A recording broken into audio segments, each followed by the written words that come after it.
নমস্কার বন্ধুরা, আমার এই ছোট্ট চ্যানেলে আপনাদের সবাইকে স্বাগতম। আজকে আমি সকাল কিংবা বিকেলে অথবা বাচ্চাদের টিফিনের জন্য দারুণ স্বাদের একটা লোভনীয় রেসিপি করে দেখাবো। আশা করি এই রেসিপিটা দেখার পর আপনাদের ভালো লাগবে। তো রেসিপিটা করার জন্য লাগবে আমাদের 1 কাপ গরম দুধ। এখানে আমি 1 কাপ গরম দুধ একটা পাত্রে ঢেলে নিলাম। এবারে ওই তেলের মধ্যে দিয়ে দিচ্ছি একটু বাটার। এখানে আমি বাটার দিয়ে এই রেসিপিটা করছি, আপনারা চাইলে কিন্তু সাদা তেল দিয়েও করতে পারেন। এখন আমি এই বাটারটা দুধের সঙ্গে ভালো করে মিশিয়ে দিয়ে একটা ঢাকা দিয়ে একটু রেখে দেবো, যাতে এই বাটারটা আরো ভালোভাবে দুধের সঙ্গে মিশে যায়। তো কিছুক্ষণ পর আমি উপর থেকে ঢাকাটা তুলে নিচ্ছি। আর দেখুন বাটারটা কিন্তু খুব ভালোভাবে গলে গেছে।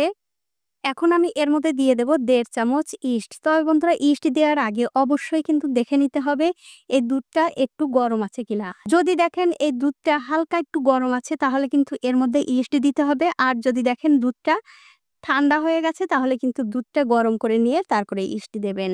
তো এর মধ্যে 1.5 চামচ ইস্ট আমি দিয়ে দিলাম। এবারে এই দুধের সঙ্গে খুব ভালো করে মিশিয়ে নিতে হবে। আর বন্ধুরা, অবশ্যই কিন্তু একটা কথা মনে রাখতে হবে, এই দুধটা কিন্তু খুব একটা বেশি গরম অবস্থায় কিন্তু এই ইস্ট দেওয়া যাবে না, আবার একদম ঠান্ডা দুধেও কিন্তু দেওয়া যাবে না।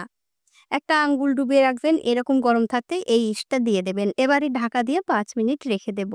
তো 5 মিনিট পর ওপর থেকে ঢাকাটা তুলে নিলাম। তুলে নিয়ে এর মধ্যে দিয়ে দিচ্ছি স্বাদ মতো নুন আর 2 চামচ চিনি। তার সাথেই দিতে হবে 2 বাটি ময়দা। সবশেষে এর মধ্যে দিয়ে দেব একটা ডিম। এবারে সব উপকরণ দিয়ে এই ময়দাটা খুব ভালো করে মাখিয়ে নিতে হবে।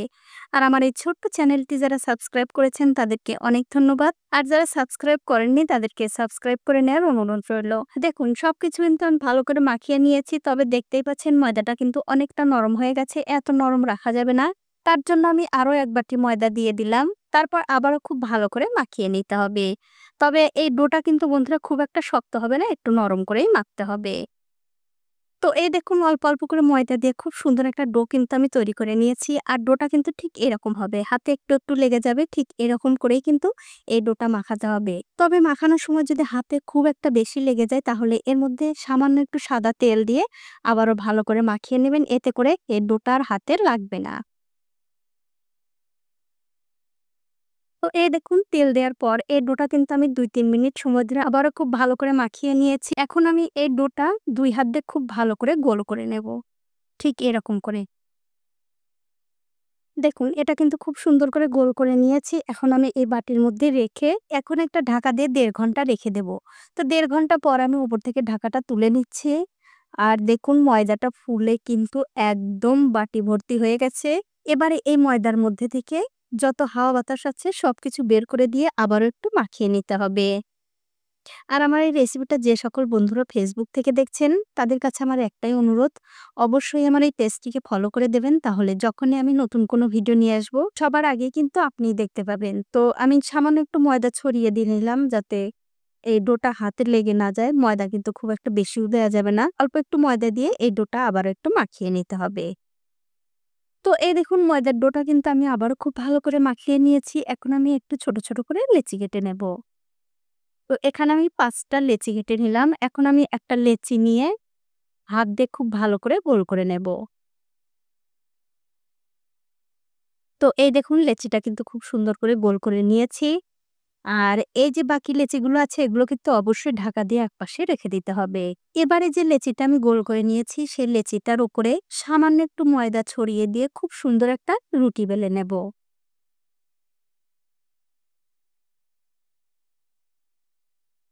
তো এই দেখুন রুটিটা কিন্তু আমি খুব সুন্দর করে বেলে নিয়েছি। তার বন্ধুরা রুটিটা কিন্তু খুব একটা পাতলা হবে না, একটুখানি মোটা করেই দিতে হবে। এখন দেখতে পাচ্ছেন আমি এখানে একটা ডিমের কুসুম নিয়েছি। এখন এই কুসুমটা খুব ভালো করে ফেটিয়ে নেব। দেখুন ডিমের কুসুমটা কিন্তু খুব ভালো করে ফেটানো হয়ে গেছে। এবারে যে রুটিটা আমি বেলে নিয়েছিলাম সেই রুটিটার মাঝখান দিয়ে একটা পিজ্জা কাটার দিয়ে এরকম করে কেটে নিতে হবে। আপনারা চাইলে ছুরি দিয়েও কাটতে পারেন, কোনো অসুবিধা নেই। দেখেন রুটিটা কিন্তু আমি খুব ভালো করে কেটে নিয়েছি। এবারে যে ডিমের গোলাটা করে রেখেছিলাম সেখান থেকে সামান্য একটু ডিমের গোলা নিয়ে এই রুটির উপরে লাগিয়ে দিতে হবে। খুব একটা বেশি দেওয়ার দরকার নেই। এই ডিমের মিশ্রণটা দিলে কি হবে, আপনারা যখন এটা ধরে এরকম ভাঁজ করবেন তাহলে ভাজার সময় এই ভাঁজটা আর খুলে আসবে না। আর ভাঁজটা কিন্তু অবশ্যই বন্ধুরা একটু চেপে, চেপে দেওয়ার চেষ্টা করবেন, তাহলে দেখতে ভালো লাগবে। দেখুন ঠিক এরকম করে। এটা কিন্তু হয়ে গেছে। এটা আমি রেখে দিচ্ছি। আপনারা চাইলে কিন্তু এটা হাত দিয়ে একটু টেলে নিয়েও এটা বানিয়ে নিতে পারেন। তাহলে দেখতে আরো ভালো লাগবে। দেখুন ঠিক এরকম করে মানে টেনে একটু লম্বা করে নিয়ে এরপর একটু ডিমের গোলা লাগিয়ে দিয়ে ঠিক এরকম করে ভাঁজ করে নেবেন। তাহলে দেখতে আরো সুন্দর লাগবে। দেখুন ঠিক এরকম করে। আর এই একই রকম করে কিন্তু সবগুলোই রেডি করে নিতে হবে। তো এই দেখুন বন্ধুরা এক করে কিন্তু আমি সবগুলোই বানিয়ে নিয়েছি। এবারে এগুলো ঢাকা দিয়ে আরো ৫ মিনিট রেখে দেব।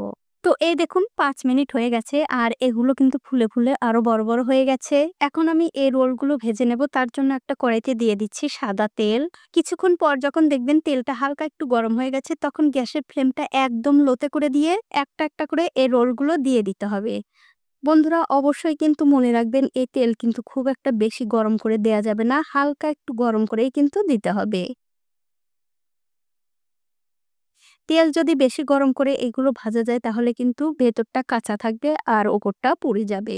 এই দেখুন এক করে কিন্তু আমি অনেকগুলো দিয়ে দিলাম। এর বেশি আর দেব না তার কারণ এগুলো ফুলে অনেকটা বড় হয়ে যাবে। কিছুক্ষণ পর যখন দেখবেন এগুলো হালকা একটু ফুলতে শুরু করেছে তখন কিন্তু খুন্তি দিয়ে খুবই হালকা হাতে উল্টে দিতে হবে।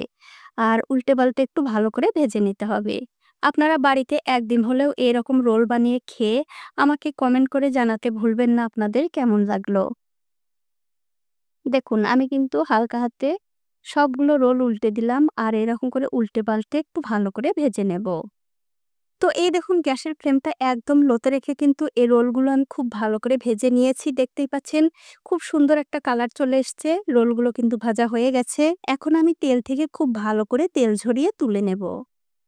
তুলে অন্য একটা প্লেটে রেখে দিচ্ছি আর এই একই রকম করে কিন্তু সবগুলোই ভেজে নিতে হবে। তো এই দেখুন বন্ধুরা এক করে কিন্তু আমি সবগুলো রোল ভেজে নিয়েছি। এখন আপনাদের একটা রোল আমি ভেঙেও দেখাচ্ছি কতটা সুন্দর হয়েছে। দেখুন ভেতরটা কিন্তু একদম নরম তুলতুলে। বাড়ির বাচ্চা থেকে বড় সবাই কিন্তু ভীষণ পছন্দ করবে। আপনারা সন্ধ্যার সময় টিফিনে কিংবা বাচ্চাদের স্কুলের টিফিনেও কিন্তু বানিয়ে দিতে পারেন। তো বন্ধুরা আমার আজকের এই নরম তুলতুলে রোলের রেসিপিটা আপনাদের কেমন লেগেছে? যদি ভালো লেগেই থাকে অবশ্যই একটা লাইক, কমেন্ট আর শেয়ার করতে ভুলবেন না।